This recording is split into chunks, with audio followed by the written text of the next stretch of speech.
Okay, good morning all. Last class lo order of the reaction gurinchi discuss chesam. Next, methods of determining the order of the reaction. So different methods of order of the reaction ante manaki different methods lo order of the reaction ni determine cheyochu.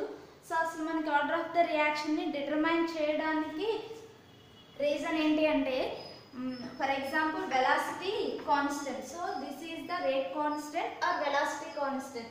So rate constant determine cheyali ante manaki order of the reaction teliyali. Ante for example different types of rate constants. Ante for this is for first order and this is for second order. So మనకి జరిగే reaction first ఆర్డర్లో జరుగుతుందా లేదా second ఆర్డర్లో జరుగుతుందా అనేది so rate constant మీద depend అయి ఉంటుంది. So rate constant so first ఆర్డర్లో జరిగితే ఈ రేట్ కాన్స్టెంట్ ఉంటుంది, సెకండ్ ఆర్డర్లో జరిగితే ఈ రేట్ కాన్స్టెంట్ ఉంటుంది. సో మనకి సో ఆర్డర్ ఆఫ్ ద రియాక్షన్స్లో ఏ ఆర్డర్లో జరుగుతుంది అనేది పర్టికులర్గా క్యాలిక్యులేషన్ చేసి చెప్పలేము. అంటే ఒక ఈక్వేషన్ని బేస్ చేసుకుని దాని ఆర్డర్ ఆఫ్ ద రియాక్షన్ని డిటర్మైన్ చేయలేము.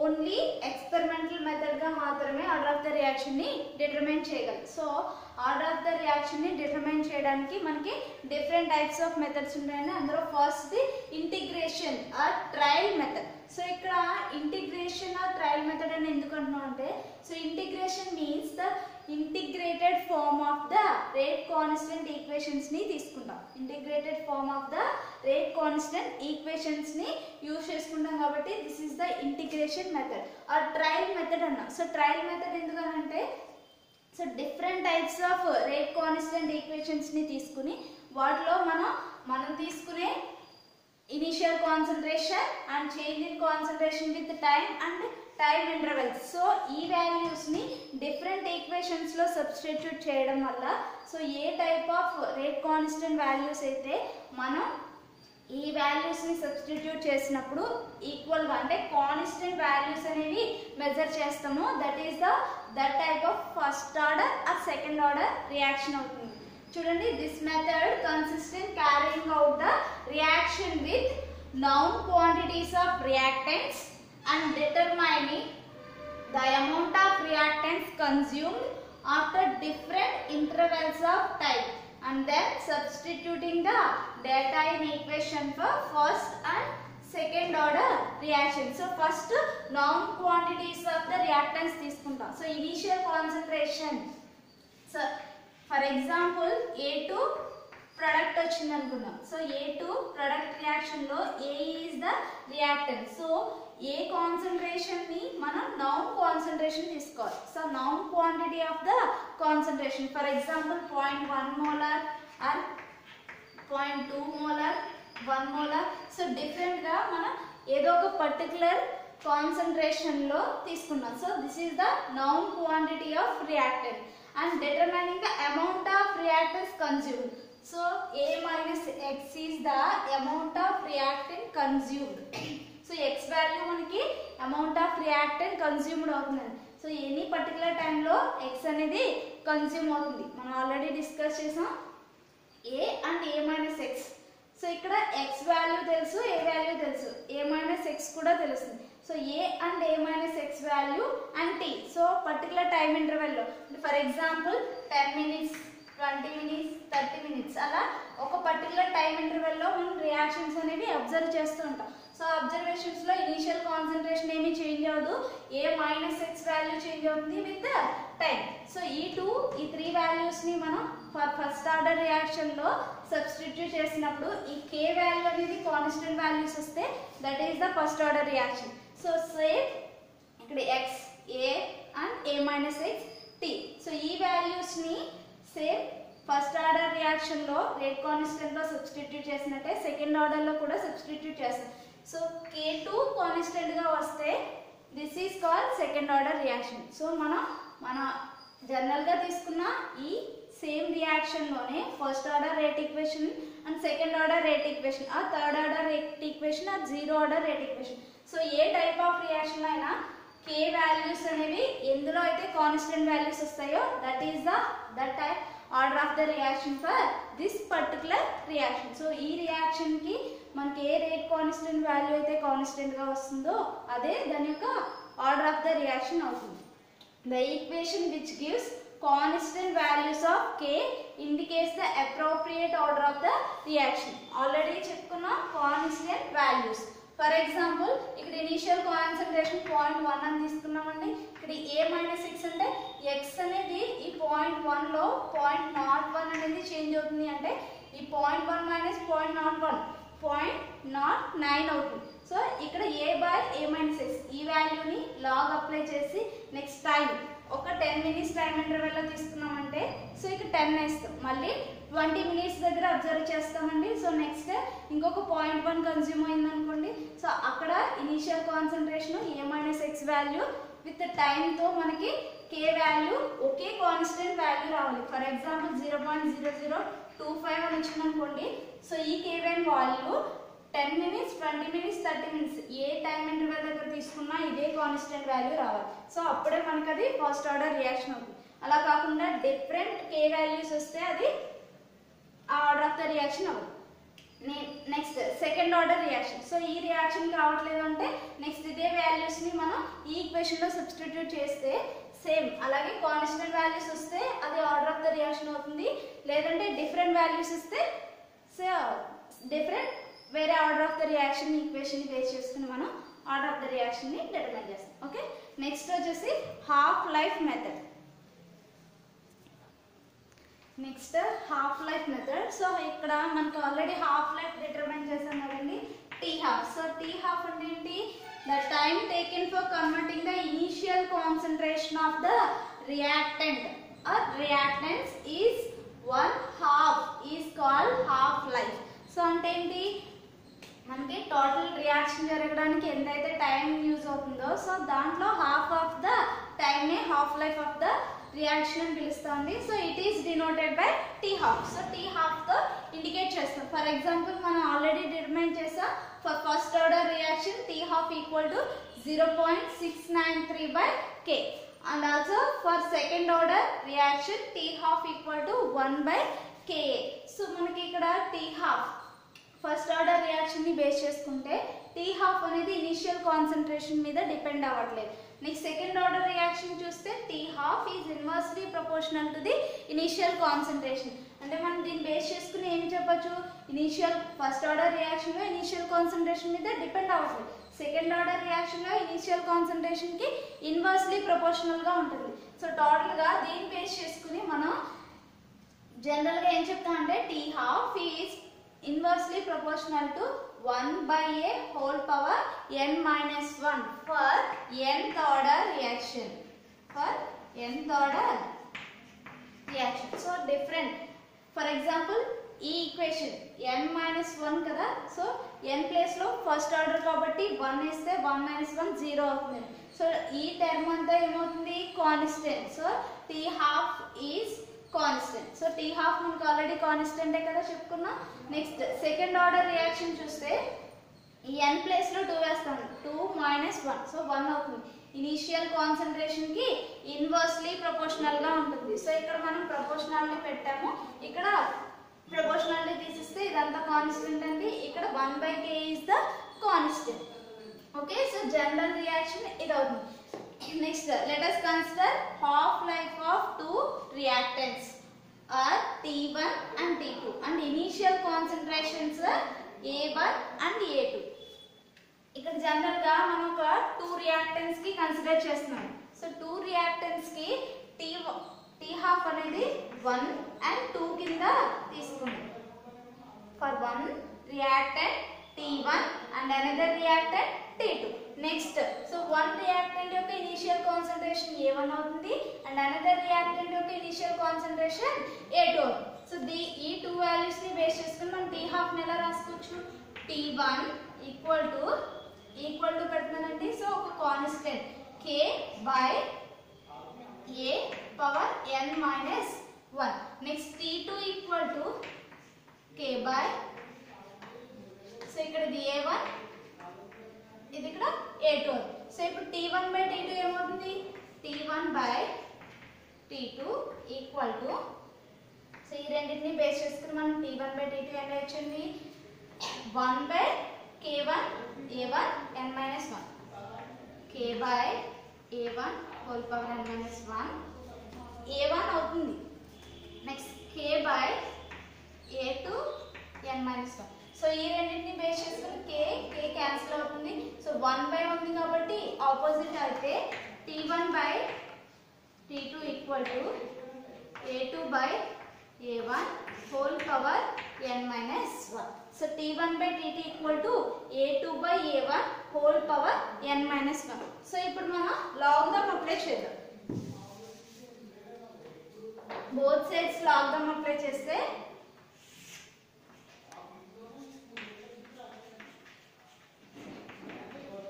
applying log on both sides. So log apply చేస్తే ఏమవుతుంది log of T1 by T2 equal to log of A2 by A1 whole power n minus 1. So both sides log apply చేస్తాం. log x power n అంటే n log x అవుతుంది. So n minus 1 into log of A2 by A1.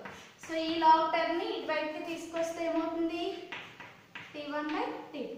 So log T1 by T2 by log of A2 by A1 equal to n minus 1. So next so log a by b లో ఉంది. So log a minus log b law derive చేస్తాం. n minus 1 equal to log of T1 minus log T2 by log A2 minus log A1. మనకు only n value కావాలి కాబట్టి n equal to 1 plus.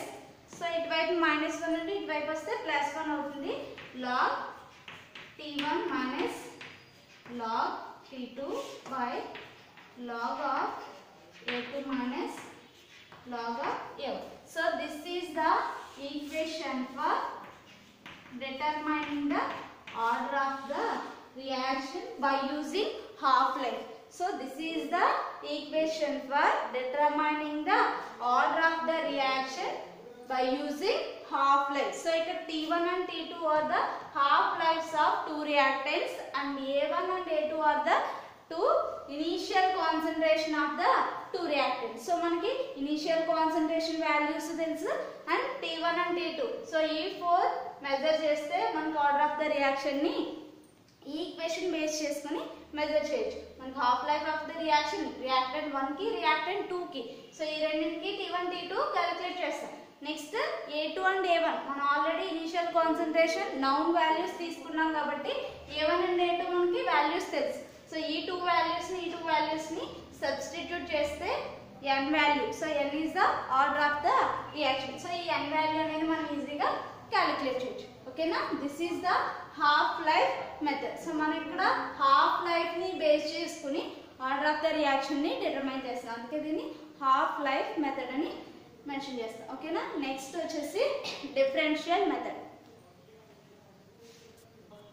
Okay, next method వచ్చేసి one half differential method. So one half differential method లో మన integration method లో integrated form తీసుకున్నాము. ఇక్కడ differential method లో డిఫరెన్షియల్ ఫార్మ్ తీసుకుంటాం. మనం already rate of the reaction ని ఎలా డిఫైన్ చేస్తాము? The rate of reaction varies as the nth power of the concentration of reactants. Concentration of reactant.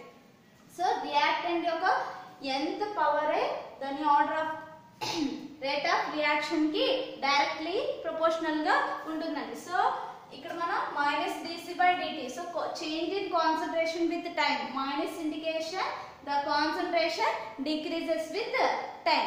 Initial concentration decreases with time. So -dC/dt. దీన్నే మనం K into C power ఎంతో indicate చేస్తామండి. C is the initial concentration of the reactant. So దీంట్లో మనం ఇక్కడ కూడా 2 different reactants తీసుకుంటే so 2 different reactants యొక్క కాన్సంట్రేషన్ C1 అండ్ C2 అవుతాయి.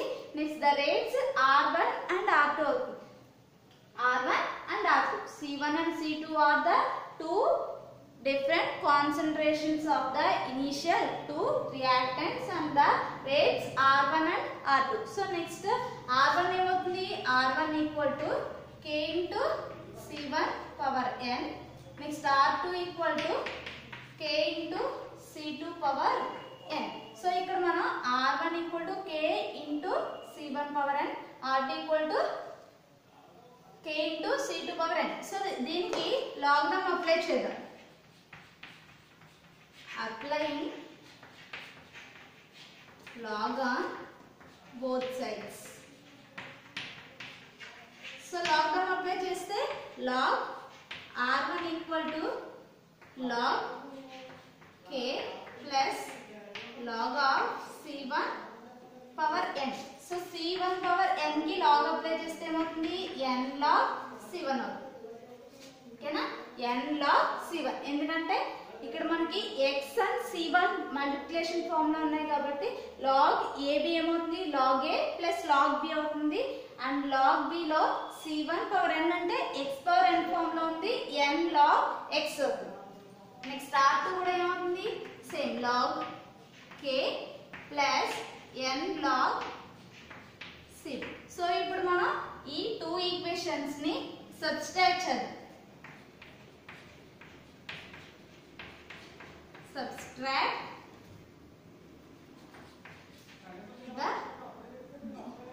Subtract these two equations. So log R1 minus log R2 equal to log K plus n log C1 minus log K minus n log C2. So ఇక్కడ log k cancel అవుతుంది, n log of C1 minus n log of C2 log R1 minus log R2. So ఇప్పుడు ఏం చేద్దాం, log R1 minus log R2 equal to, so ఇక్కడ నుంచి n common తీద్దాం, n into log C1 minus log C. So ఇక్కడ only మనకు కావాల్సింది n. So ఇక్కడ మల్టిప్లికేషన్ ఫామ్ లో ఉంది, ఇక్కడికి వస్తే డిఫరెన్షియల్. సో ఇక్కడ మల్టిప్లికేషన్ చేస్తుంది, ఇక్కడికి వస్తే log R1 minus log R2 by log C1 log C. So ఇక్కడ మనకి ఈ C1 అండ్ C2s ని ఎలా తీసుకోవచ్చు అంటే -dC1/dt, దీన్ని -dC2/dt. సో ఆ ఫామ్ లో కూడా తీసుకోవచ్చండి. సో ఇక్కడ n equal to log R1 minus log R2 by log C1 minus log C2. So ఈ ఈక్వేషన్ ని బేస్ చేసుకుని కూడా మనం ఆర్డర్ ఆఫ్ ద రియాక్షన్ ని డిఫైన్ చేయొచ్చు. ఎందుకని, సో ఇక్కడ n వాల్యూలో two different rate of reactions మనం అబ్జర్వ్ చేస్తున్నాము అండ్ టూ డిఫరెంట్ కాన్సంట్రేషన్స్ ని తీసుకున్నాం. సో ఈ 4 వాల్యూస్ ని ఈక్వేషన్ లో సబ్స్టిట్యూట్ చేస్తే మనకి ఆర్డర్ ఆఫ్ ద రియాక్షన్ ని డిటర్మైన్ చేయొచ్చు. So based on this equation also determine the order of the reaction. ఓకేనా, next last method but not least, Ostwald isolation method. Okay, next method వచ్చేసి Ostwald's isolation method. So ఇక్కడ isolation means the separate, అంటే మనకి more than 2 or 3 different reactants ఉన్నప్పుడు, so ఈ method అనేది very useful method అండి. ఎందుకంటే 2 or 3 డిఫరెంట్ రియాక్టెంట్స్ ఉన్నప్పుడు ఆర్డర్ ఆఫ్ ద రియాక్షన్ ని డిటర్మైన్ చేయడానికి వన్ ఆఫ్ ద రియాక్టెంట్ ని ఐసోలేట్ చేస్తాం. సో ఐసోలేట్ చేయడం మీనింగ్ ఏంటంటే, for example so x, y and z అనే 3 రియాక్టెంట్స్ తీసుకున్నాం. సో ఈ 3 రియాక్టెంట్స్ లో ఒకదాని కాన్సంట్రేషన్ లో అమౌంట్ లో తీసుకుని రిమైనింగ్ 2 కాన్సంట్రేషన్స్ ని హైయర్ అమౌంట్ లో తీసుకుంటాం. సో ఇక్కడ change in concentration, small change in concentration consider చేస్తాం కాబట్టి, సో లో కాన్సంట్రేషన్ లో తీసుకున్న x అనే దాని యొక్క కాన్సంట్రేషన్ మాత్రమే మనం కన్సిడర్ చేస్తాం. y and z hire concentrations లో తీసుకున్నాం కాబట్టి దాంట్లో వచ్చే స్మాల్ చేంజెస్ ని నెగ్లెక్ట్ చేస్తాం. అందుకే సో మనం తీసుకున్న ఈ టోటల్ సో ఎక్స్ ని ఐసోలేట్ చేసి తీసుకున్న రియాక్షన్ లో మనకు వచ్చిన ఆర్డర్ ఆఫ్ ద రియాక్షన్ అనేది ఎక్స్ యొక్క ఆర్డర్ ఆఫ్ ద రియాక్షన్ అవుతుంది. నెక్స్ట్ సేమ్ ప్రాసెస్ లో y ని ఐసోలేట్ చేస్తాం. సో ఐసోలేట్ చేయడం అంటే మీనింగ్ ఏంటి, దీన్ని లోవర్ కాన్సంట్రేషన్స్ లో తీసుకుని ఈ x అండ్ z ని హైయర్ కాన్సంట్రేషన్స్ లో తీసుకుంటాం. అప్పుడు వచ్చే order of the reaction z యొక్క y యొక్క ఆర్డర్ ఆఫ్ ద రియాక్షన్ అవుతుంది. Next same also z. So z ని ఐసోలేట్ చేస్తాము, x అండ్ y ని హైయర్ కాన్సంట్రేషన్స్ లో తీసుకుంటాం. అప్పుడు వచ్చే order of the reaction for z. So z యొక్క ఆర్డర్ ఆఫ్ ద రియాక్షన్ అవుతుంది. సో ఇప్పుడు ఈ టోటల్ రియాక్షన్ యొక్క ఆర్డర్ ఆఫ్ ద రియాక్షన్ ఏమవుతుంది, దీని యొక్క order of the reaction n1 అనుకుంటే అండ్ y యొక్క order of the reaction n2 అనుకుంటే z యొక్క order of the reaction n3. So total order of the reaction, so ఈ total ని సమ్ చేస్తే వచ్చేది total order of the reaction అవుతుంది. So చూడండి, this method is applicable for reactions involving 2 or more reactants. So 2 or more reactants ఉన్నప్పుడు మనకి ఈ method అనేది very useful. In this method the experiment is carried out for a number of times. So number of times అనేవి repeat చేస్తాం, ఎందుకని ఒక్కొక్కసారి ఒక్కొక్క reactant ని ఐసోలేట్ చేస్తాం. Next and time taking all the reactants, each time taking all the reactants. So మనం ప్రతి దాంట్లోని కూడా అన్ని రియాక్టెంట్స్ తీసుకుంటాం, కానీ ఒకదాన్ని మాత్రమే ఐసోలేట్ చేస్తాం. Next except 1. సో ఒకదాన్ని తప్ప రిమైనింగ్ అన్నిటిని కూడా హైయర్ కాన్సంట్రేషన్ లో తీసుకుంటాం. In excess, except 1 in excess లో తీసుకుంటామండి. ఏంటి, రిమైనింగ్ అన్ని రియాక్టెంట్స్ ని టర్న్ బై టర్న్. సో ఒక్కొక్కసారి ఒక్కొక్క దాని యొక్క కాన్సంట్రేషన్స్ ని లోవర్ అమౌంట్ లో తీసుకుంటాము, రిమైనింగ్ అన్ని హైయర్ కాన్సంట్రేషన్స్ లో తీసుకుంటాం. The reactant which is not taken in excess, అంటే ఒక్క రియాక్టెంట్ ని మాత్రం ఎక్సెస్ లో తీసుకోకూడదు. Is said to be isolated. So మనం దేన్నైతే లోవర్ అమౌంట్ లో తీసుకున్నామో, అంటే లోవర్ కాన్సంట్రేషన్ లో తీసుకునే రియాక్టెంట్ ని ఐసోలేటెడ్ reactant అని పిలుస్తామండి. The kinetics of the reaction then gives the order of the reaction with respect to the isolated reactant. So మనకు వచ్చే kinetics means the speed. So మనం ఆల్రెడీ డిస్కస్ చేసేదే kinetics అని. దాంట్లో మనకు వచ్చే ఆర్డర్ ఆఫ్ ద రియాక్షన్ అనేది ఈ ఐసోలేటెడ్ రియాక్టెంట్ యొక్క ఆర్డర్ ఆఫ్ ద రియాక్షన్ అవుతుంది. Next the order formed for the different reactants are then added up to get overall order of the reaction. Same మనం repeat చేస్తామని చెప్పుకున్నాం కదా. So ఆ repeated process లో ఈ రియాక్టెంట్ ని ఐసోలేట్ చేసినప్పుడు వచ్చే ఆర్డర్ ఆఫ్ ద రియాక్షన్ ని, నెక్స్ట్ ఈ రియాక్టెంట్ ని ఐసోలేట్ చేసినప్పుడు వచ్చే ఆర్డర్ ఆఫ్ ద రియాక్షన్ ని, నెక్స్ట్ ఈ రియాక్టెంట్ ని ఐసోలేట్ చేసినప్పుడు వచ్చే order of the reaction. So వీటన్నిటిని యాడ్ చేస్తే వచ్చేదే overall order of the reaction. Consider a reaction involving 3 reactants X, Y and Z. For the let us order of the reaction be N1 when X is isolated. So X ni isolate చేసినప్పుడు వచ్చే order of the reaction N1, N2 when Y is isolated. So Y ni isolate చేసినప్పుడు వచ్చే order of the reaction N2 and N3 when Z is isolated. So Z ni isolate చేసినప్పుడు వచ్చే order of the reaction N3. Thus overall order of the reaction will be N1 plus N2 plus N3. This is the overall order of the reaction. For example, మనం దీంట్లో Y అనే దాని యొక్క concentration మీద అసలు ఏ lower amount లో తీసుకున్నా కూడా దీని కాన్సంట్రేషన్ మీద order of the reaction depend అవ్వట్లేదు. అంటే ఫర్ ఎగ్జాంపుల్ 0 ఆర్డర్ అనుకోండి. సో ఇది ఫస్ట్ ఆర్డర్ రియాక్షన్, అంటే X ని ఐసోలేట్ చేసినప్పుడు వచ్చే N1 వాల్యూ 1. సో Y ని ఐసోలేట్ చేసినప్పుడు వచ్చే వాల్యూ 0 అనుకోండి. నెక్స్ట్ Z ని ఐసోలేట్ చేసినప్పుడు వచ్చే వాల్యూ 2. సో దీని యొక్క total order of the reaction ఏమవుతుంది 3, లేదా దీని వాల్యూ 1 అవ్వచ్చు, దీని వాల్యూ 0 అవ్వచ్చు, దీని వాల్యూ 1 అవ్వచ్చు. అప్పుడు టోటల్ ఆర్డర్ 2. సో దీంట్లో అన్ని రియాక్టెంట్స్ యొక్క కాన్సంట్రేషన్స్ మీద rate of the reaction depend అవ్వాలని లేదు.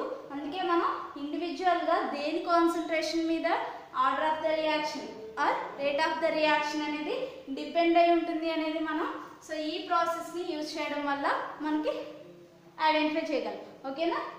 సో దీంట్లో ఓన్లీ 3 రియాక్టెంట్స్ కాదు, మోర్ నెంబర్ ఆఫ్ రియాక్టెంట్స్ తీసుకుని ఎవ్రీ టైం మనం ఏం చేయాలి, ఒకదాన్ని ఐసోలేట్ చేసి రిమైనింగ్ వాటిని హైయర్ కాన్సంట్రేషన్స్ లో తీసుకుంటాం. For example in presence of water మీడియంలో తీసుకున్నాం అనుకోండి, మన change in concentration, water concentration change అనేది నెగ్లిజిబుల్, ఎందుకంటే water concentration is very high. So దీని యొక్క concentration, small change of concentration of water is negligible. So దీని కాన్సన్ట్రేషన్ నెగ్లెక్ట్ చేస్తున్నాం కాబట్టి రిమైనింగ్ మనం తీసుకునే టర్మ్స్లో వాటర్ టర్మ్ అనేది ఉంటుందండి, కానీ దీని కాన్సన్ట్రేషన్ మీద order of the reaction depend అయి ఉండదు. సో ఓకేనా, ఈ ఈక్వేషన్ని బేస్ చేసుకుని ఈ మెథడ్లో మనం ఆర్డర్ ఆఫ్ ద రియాక్షన్ని డిటర్మైన్ చేస్తాం.